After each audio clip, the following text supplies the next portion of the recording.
তুমি যদি মাফ না করো কে আমাদেরকে মাফ করবে আল্লাহ?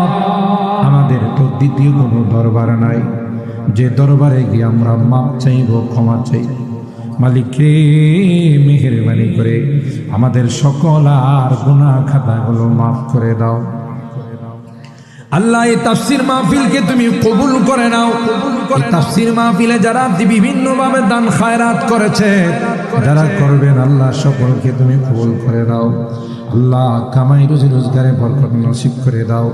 আসমানি জমিনি বিপদ আপদ থেকে হেফাজত করো আল্লাহ ইয়া আরহামার রাহিমিন। আল্লাহ যারা যে নিয়তে দান করেছেন সকল আর দানগুলোকে তুমি কবুল করে দাও।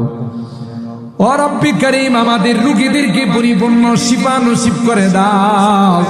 শিফায়ে কামেলা আজলা দায়েমা মুস্তামিরা নসিব